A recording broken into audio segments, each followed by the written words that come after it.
Oi irmãos, tudo bem? Bem-vindos a mais um vídeo aqui no canal, mais um vídeo de estudo da Palavra de Deus. E hoje, continuando nosso ano bíblico, nós vamos ler Atos dos Apóstolos, capítulo 20, Exaltando a Cruz. Antes de iniciarmos, gostaria de lembrar aos irmãos que isso é apenas um resumo que eu faço. Recomendo aos irmãos a leitura do capítulo completo no aplicativo da Bíblia ou ouvir o audiobook também no aplicativo da Bíblia. Vamos lá. Atos dos Apóstolos, capítulo 20, Exaltando a Cruz. Tanto Paulo como Barnabé tinham terno cuidado pelos que haviam aceitado recentemente a mensagem do Evangelho sobre o seu ministério e estavam ansiosos por vê-los uma vez mais. Paulo jamais perdeu essa solicitude. Mesmo quando em campos missionários distantes, longe do cenário de suas primeiras atividades, continuava a levar sobre os corações a responsabilidade de animar estes conversos a permanecer fiéis, aperfeiçoando a santificação no temor de Deus. Então aqui nós vemos que Paulo e Barnabé, eles tinham um cuidado todo especial com aqueles que tinham se convertido, aqueles que levaram a mensagem primeiramente.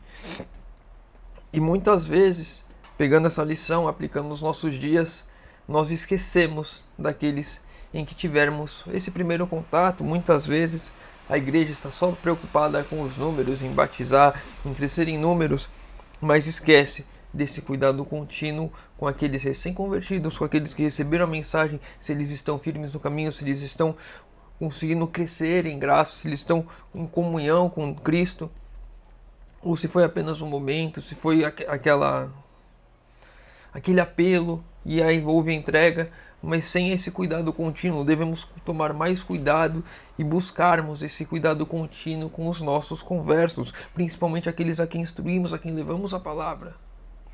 Temos de ter esse cuidado. Paulo e Barnabé, eles tinham esse cuidado, e eu e você também devemos ter. A igreja precisa ter esse cuidado. Foi o irmão que deu estudo.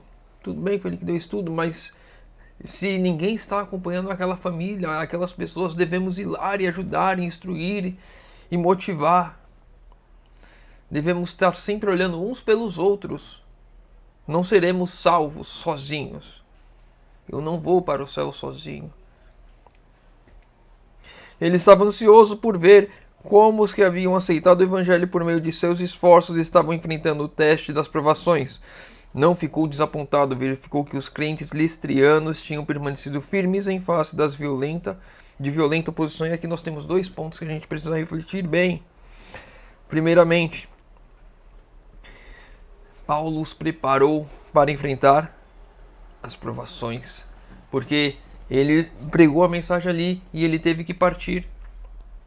E eles ficaram enfrentando as lutas, as provações, as dificuldades, a oposição do povo contra eles, mas eles permaneceram firmes porque eles tinham uma base sólida em Cristo.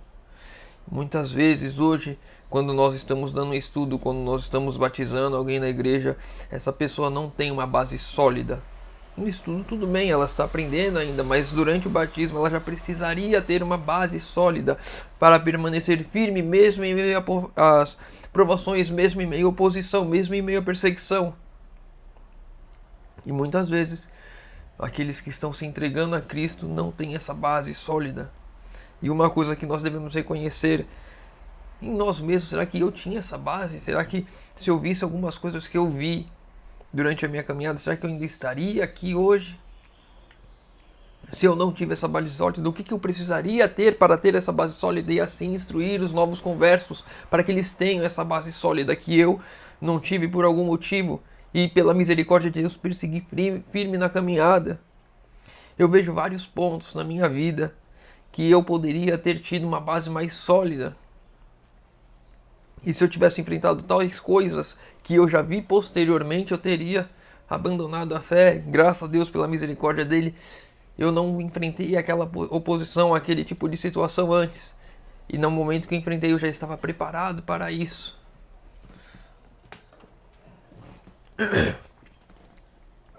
E aqui outro ponto importante. Esses cristãos que tinham sido conversos recentemente, eles estavam enfrentando violenta oposição. E agora, sem falar apenas dos novos conversos, falando de nós mesmos. Como está a nossa vida espiritual? Estamos enfrentando oposição? Se não estamos, como está a nossa vida espiritual? Se estivéssemos enfrentando elas como estamos hoje, será que continuaríamos firme na caminhada ou será que abandonaríamos? Temos que fazer uma reflexão própria. O que eu preciso fazer para me aproximar mais de Cristo? É sempre mais de Cristo. Nunca me contentar com o que eu tenho agora, sempre buscar mais.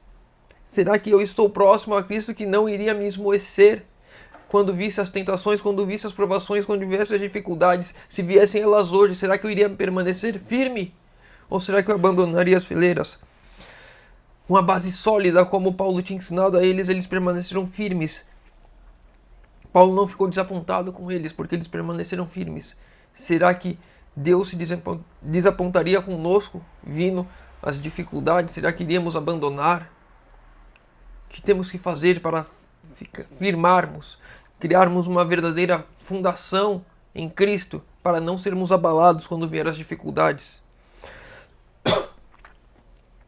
Silas, co-obreiro do trabalho de Paulo, era um obreiro experimentado, dotado de com dom de profecia. Mas a obra a ser feita era tão grande que foi necessário preparar mais obreiros para o serviço ativo. Sempre é necessário que mais pessoas estejam dispostas a trabalhar. Será que eu e você somos esses obreiros que estamos dispostos a trabalhar? Será que estamos vendo a necessidade de mais pessoas na obra? Se não estamos vendo, será que a obra está avançando? Ela está parada no meu meio? Sempre há necessidade de mais pessoas quando a obra avança. Se não precisa, é porque não está avançando, então estamos fazendo ou vivendo algo errado em nossas vidas. Em Timóteo, Paulo viu alguém que apreciava a santidade da obra de um pastor, que não se atemorizava ante a perspectiva de sofrimento e perseguição, que estava pronto a ser ensinado. Todavia, o apóstolo não se arriscou a tomar a responsabilidade de exercitar Timóteo, o jovem não provado, para o ministério evangélico sem primeiro certificar-se plenamente quanto ao seu caráter e vida passada. Aqui tem uma coisa interessante que eu já soube, não sei se ainda continua assim. Sempre que alguém vai cursar teologia, que faz o vestibular, tem a prova do Instrucrimos, tem uma avaliação da vida daquela pessoa como um cristão dentro da igreja, para avaliar se aquela pessoa está apta ou não, exatamente como Paulo fez aqui com Timóteo. Então isso é uma coisa, um ponto importante que nós temos dentro da igreja, pelo menos tinha, não sei se ainda tem, espero que continue tendo, mas um ponto importante aqui, Paulo viu alguém que apreciava a santidade da obra de um pastor. E qual que é a santidade da obra de um pastor? Não se atemorizava ante a perspectiva de sofrimento e perseguição. Não tinha medo de sofrimento e perseguição. Estava pronto para ser ensinado. Será que hoje em dia, a gente está falando aqui de pastores, mas cabe a todos os irmãos da igreja que estão com vontade de se entregar a Cristo verdadeiramente, viver como um obreiro, viver como um servo, viver como um missionário? Todo aquele que é convertido à obra tem que ser um missionário, tem que levar a mensagem. Isso cabe a mim e a você também. Cabe aos pastores? Sim, cabe a eles. Mas cabe a mim e a você também. Será que estamos prontos? Não temos medo de sofrer o sofrimento e a perseguição pela obra, de pregar a verdade verdadeiramente, não esconder nada daquilo que temos? Muitos pastores têm medo de falar sobre reforma de saúde, sobre vida no campo. São poucos que falam sobre isso. Muitos pastores veem coisas erradas acontecendo na igreja e não falam com medo de perseguição, porque estão preocupados com o seu salário no fim do mês, com a escola dos filhos, que é gratuita, com todos os confortos que tem. Será que eu e você estamos prontos para ser esse tipo de obreiro? Será que os nossos pastores conhecem essa mensagem e estão prontos e instruídos para serem esse tipo de obreiro, esse tipo de pastor, instruídos na palavra, dispostos a aprender, sem medo de sofrer a perseguição, por pregar e viver a verdade? Mas infelizmente hoje, nossos pastores nem vivem isso. Saem do internato 4 anos, como uma dieta transformada, saem de lá e voltam tudo de novo. Voltam a comer suas carnes, voltam... Enfim, abandonam tudo que aprendem durante 4 anos normalmente. Porque se você aprendeu e viveu 4 anos com a restrição da carne em sua vida, se você voltou depois... E a gente tem pastores famosos, Leandro Quadro já falou que voltou a comer carne. Tristeza. Tem um texto importante que fala sobre como devemos agir com relação aos pastores meio convertidos. Eu vou deixar na descrição, no comentário aqui desse vídeo, que é importante para nós ter esse conhecimento, mas não faz parte do estudo. Vamos continuar. O pai de Timóteo era grego e a mãe judia. Desde criança ele conhecia as escrituras. Olha o papel dos pais aqui. Desde criança ele conhecia as escrituras. No vídeo de ontem eu mostrei aqui, meu filho estava com a Bíblia aqui na mão, folheando. Ele não sabe ler, mas ele está sempre com a Bíblia. Quando eu desço na portaria pegar alguma correspondência, ele sempre vai comigo, abre a porta, ele quer sair, e ele sempre vai com a Bíblia, um livro de Espírito de Profecia na mão, e a gente tem os... Eu comprei aqueles box pequenos, aquelas... E ele pegou, abriu e sai correndo aqui. Cadê? Os livros do ano, esse livro aqui desse ano aqui específico foi o que eu dei no meu casamento, como lembrancinha de casamento. No chá do meu filho que teve mês passado, eu dei os livros do Grande Conflito. Ou seja, os pais têm que instruir os filhos, têm que mostrar o testemunho, têm que viver a verdade. Hoje em dia, normalmente quando ele acorda, ele me vê estudando Bíblia, o Espírito de Profecia. Infelizmente no celular, porque senão ele toma da minha mãe e não deixa eu terminar o estudo. Mas ele sempre tá vendo eu ali, ele sempre tá aqui. Inclusive ele não fala, tira essa criança daí, que ele não pode gritar nos vídeos, que atrapalha. Jamais vou afastar meu filho de ouvir a palavra de Deus. Jamais vou afastar ele da instrução. E assim que o pai e uma mãe devem agir, instruindo seus filhos, mostrando com eles através do exemplo em suas vidas, estudando o Espírito de Profecia, orando de joelhos, estudando a Bíblia, pregando e vivendo a mensagem, testemunhando. Timóteo, ele conhecia as Escrituras desde criança. A piedade que ele presenciara em sua vida doméstica era sã e sensata. Ele presenciou o testemunho dos seus pais. A confiança de sua mãe e de sua avó nos sagrados oráculos lembravam-lhe continuamente a bênção que há em fazer a vontade de Deus. Ele via, não só na vida da mãe, mas da avó também, o testemunho da confiança em Deus. Será que os nossos filhos estão vendo o testemunho da confiança em Deus em nossas vidas? Será que eu perco o emprego? Será que eu enfrento uma doença e eu fico desesperado? E meu filho vê a falta de confiança que eu tenho em Deus? Ou ele vê a fé inabalada, confiante de que Deus está no controle de tudo? A palavra de Deus era a regra pela qual essas duas piedosas mulheres haviam guiado Timóteo. Haviam guiado Timóteo pela palavra de Deus. Era a regra base do seu lar. Era a regra com a qual eles foram instruídos. Será que eu e você estamos instruindo os nossos filhos pela palavra de Deus? Será que estamos mostrando para eles qual é a boa, perfeita e agradável vontade de Deus? Será que estamos mostrando regra sobre regra, regra e mais regra, um pouco aqui, um pouco ali, sem tirar textos do contexto, ensinando a completa vontade de Deus em nossas vidas para os nossos filhos? O poder espiritual das lições que delas recebera conservou-o puro na linguagem e incontaminado pelas más influências que se achavam rodeadas. Quando ensinarmos a pura e perfeita vontade de Deus em nosso lar para os nossos filhos, eles estarão, mesmo em face a tudo errado ao redor, eles poderão conservar firmes a vontade de Deus.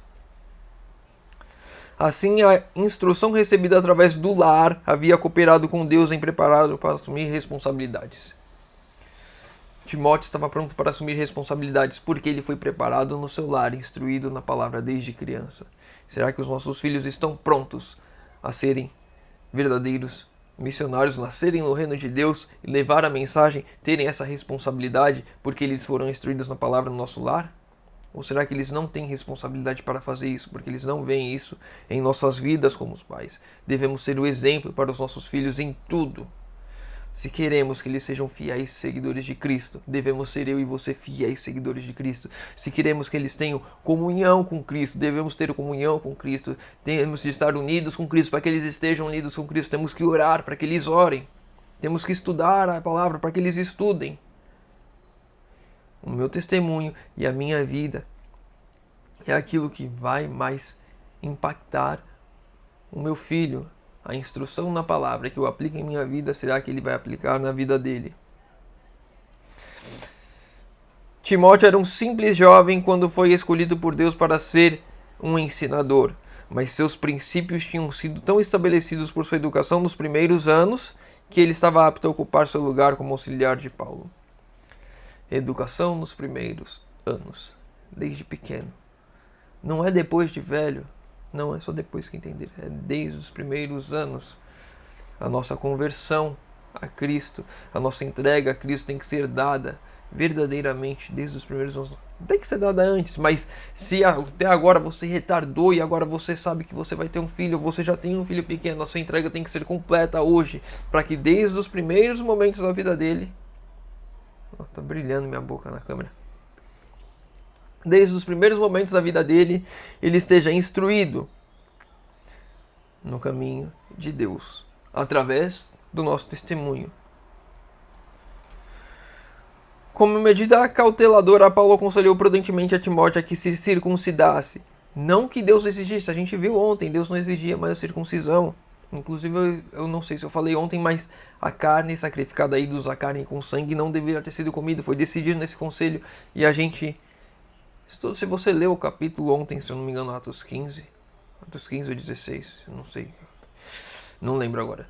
Atos 15 ou 16 fala que a carne com sangue não deveria ser comida, a carne sacrificada a ídolos. E hoje, infelizmente, a maioria das carnes que estão aí são sacrificadas a ídolos, principalmente no mercado. Essas carnes que não são a carne kosher, que o judeu consome, que é a carne sem sangue, que tem todo um preparo diferenciado. Se você ainda consome esse tipo de carne, cuidado, que você está pecando, sem saber, mas agora você sabe, você tem que mudar isso em sua vida. Continuando aqui. Aconselhou que ele se circuncidasse, não que Deus exigisse. Deus não exigia mais circuncisão, mas a fim de tirar o espírito dos judeus aquilo que poderia servir de objeção ao ministério de Timóteo. Ou seja, quando vamos preparar, quando vamos pregar, quando vamos viver o evangelho, nós temos de nos adequar àquelas pessoas que estão ali, evitar qualquer tipo de objeção que possa acontecer, que cause um ruído entre a mensagem. Se você vai pregar em um lugar que as pessoas só pregam de terno e gravata, e você vai sem o seu terno, sem a parte de cima, sem o blazer, vai sem a gravata, aquilo pode ser uma objeção para as pessoas ouvir a mensagem. Isso não é importante, o blazer, gravata, não é importante, isso não impacta na mensagem. Mas se aquelas pessoas estão acostumadas com aquilo, isso causa um ruído e a mensagem pode não ser escutada, pode ser rejeitada. Então devemos conhecer o lugar onde estamos indo pregar, onde estamos indo levar a mensagem, as pessoas às quais estamos indo. Devemos conhecer os costumes dos locais. Se você vai no Oriente Médio, lá as pessoas comem com a mão, e é uma ofensa comer com talher. Meu tio morou um tempo lá e ele falou que ele não usava garfo e faca lá, mas ele não conseguia comer com a mão e ele usava a colher. E ainda assim, algumas vezes teve casos de atrito, que as pessoas não aceitavam ele estar comendo de colher, que tinha que comer com a mão. E ele falou que se fosse para comer com a mão, ele nem comeria então, ele faria jejum. Porque ele achava nojento, enfim, como ele foi ensinado, era falta de educação, e lá é ao contrário, ou seja, para não causar alguns tipos de ruído, devemos nos adaptar à mensagem. Se ele tivesse que pregar alguma coisa ali, já seria um ruído ali, que aquela mensagem seria impossibilitada de ser ouvida por aquelas pessoas. Devemos ter isso em mente. O que eu estou fazendo que pode ser um ruído, o que pode ser uma pedra de tropeço ao meu irmão? Tem pessoas que não tomam banho no sábado. Tem uma cidade que eu conheci que as pessoas não tomam banho no sábado. Elas tomam antes do pôr do sol e ficam o sábado sem tomar banho. Não tem nada na Bíblia que fala isso, mas se você tomar e você for pregar, pode ser uma pedra de tropeço. Aquela pessoa ali toma banho no sábado. Pode ser uma pedra de tropeço naquela cidade. Devemos adaptar a mensagem. Teve umas pessoas que vieram já aqui na igreja. Eu vou contar isso de uma testemunho pra gente encerrar. Eu vou pular pro último texto e a gente encerra. Teve umas pessoas que vieram, missionários de outro país, vieram aqui, de um país da América, acho que era do Peru. E era do Peru ou era Bolívia, algum país assim. Eles falavam espanhol e estavam aqui. E pra eles era normal no país deles saírem no sábado pra comprar um pão se eles quisessem comer. E aí teve um irmão que viu o rapaz voltando, para que você tá fazendo aqui? Ah, tô comprando pão, porque pra eles lá é normal. E aqui causaria um ruído. E aquele irmão falou: se fulano de tal estiver aqui, vai dar um esculacho, vai falar que você não é da igreja. Enfim, missionários da igreja, obreiros.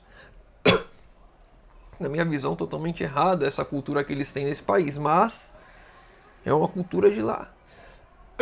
Talvez tenha que ir um mensageiro de lá para pregar para eles converterem nessa cultura. Enfim, vamos lá para os últimos textos. Vou ler os dois últimos. Vou ler os dois últimos. Sem a cruz não teria o homem união com o Pai. Dela depende toda a nossa esperança. Daí brilha a luz do amor do Salvador. E quando ao pé da cruz o pecador contempla aquele que morreu para salvá-lo, pode rejubilar-se com a grande alegria, pois seus pecados estão perdoados. Ao ajoelhar-se em fé junto à cruz, alcança ele o mais alto lugar que o homem pode atingir. A nossa alegria, a nossa esperança, a nossa salvação está na cruz. É na cruz que podemos nos unir com o Pai. Se a cruz não existisse, não teríamos união com o Pai. Mas por Cristo, que morreu na cruz por nós, temos essa ligação com o Pai. Podemos ir ante o Pai em oração, clamando, de joelhos no trono de Deus, levar as nossas súplicas. É nosso privilégio também nos gloriarmos na cruz, nosso privilégio dar-nos inteiramente a Ele, como Ele se deu por nós. Nos dar completamente a Deus, como Deus se deu por nós. Então, com a luz que jorra do Calvário a brilhar em nossa face, podemos sair para revelar essa luz aos que estão em trevas. A luz que brilha através das nossas vidas, que deve brilhar através das nossas vidas se não está brilhando, é a luz da cruz, a luz do completo amor de Deus por nós, a luz que nos salva, a luz que nos dá redenção, a luz que nos dá uma esperança de um porvir, de que não iremos morrer e ficar no pó da terra sem nada mais, que não é só essa vida, que tem algo além, tem algo a mais, tem uma vida eterna a alcançarmos. E só poderemos através da cruz. E um ponto importante aqui que durante esse resumo eu não consegui ler. Toda a mensagem de Paulo estava focada na cruz. Por isso o título do capítulo, exaltando a cruz, quando ele ia pregar aos gentios, ao firme fundamento que ele dava para que aquelas pessoas tivessem base para enfrentar qualquer provação, qualquer situação, que quando ele voltasse ali não estava desapontado, era a cruz. O firme fundamento da fé que Paulo pregava era a cruz. Era a cruz de Cristo, mostrando o verdadeiro amor de Deus que desceu do céu e deu a vida por nós. A cruz deve ser o firme fundamento da nossa fé, confiando que o nosso Deus morreu por nós para nos salvar. E em breve Ele virá nos buscar. Já está chegando. Nós vemos os sinais, nós vemos as profecias. Estão se cumprindo cada vez mais rápido. Jesus está voltando. Ele vai voltar. E assim como temos a nossa fé, o firme fundamento na cruz, que Ele morreu por nós, Ele voltará, cumprirá essa promessa também e vai buscar aqueles que estiverem firmados na cruz, aqueles que estiverem permitindo que a luz da cruz brilhe na vida deles e que alcance as trevas deste mundo, que ilumine os lugares de trevas aqui, convertendo as pessoas, levando a mensagem da cruz. A mensagem da cruz que devemos pregar lá fora e nos nossos lares para os nossos pequenos, para que eles tenham esse firme fundamento da fé também na palavra de Deus. Vamos encerrar por aqui. Se o irmão ficou com alguma dúvida, deixa nos comentários. Se o irmão leu o capítulo completo, tem algum outro ponto que queira comentar para a gente crescer junto, deixa nos comentários. Pedidos de oração nos comentários, que eu vou estar orando por todos. Convido os irmãos que puderem fechar os olhos para falarmos com Deus. Senhor Deus, Pai amado, obrigado, Senhor, porque mais uma vez temos a oportunidade de abrir a Tua Palavra e de estudar, Senhor. Pai querido, que mensagem maravilhosa que o Senhor nos trouxe nessa manhã, Pai. A mensagem de que a cruz é de onde vem toda a esperança que temos. Pai amado, te pedimos que nos ajude a fortalecermos a nossa fé na cruz, a afirmarmos a nossa fé, as nossas vidas na cruz, Senhor. Que Teu Santo Espírito trabalhe e seja derramado sobre nós, Senhor. Que possa fazer todo esse milagre de permitir que a luz da cruz brilhe através das nossas vidas, porque sozinhos somos incapazes de fazer isso. Mas em Teu poder, para a Tua honra e para a Tua glória, assim faremos, Senhor amado. Pai, ajuda-nos a mostrar aos nossos filhos a cruz como firme fundamento da nossa fé, através do nosso testemunho, através do nosso exemplo, a eles e a todos ao nosso redor, Senhor amado. E te pedimos isso em nome de Jesus. Amém. Meu irmão, fica com Deus e que Deus te abençoe.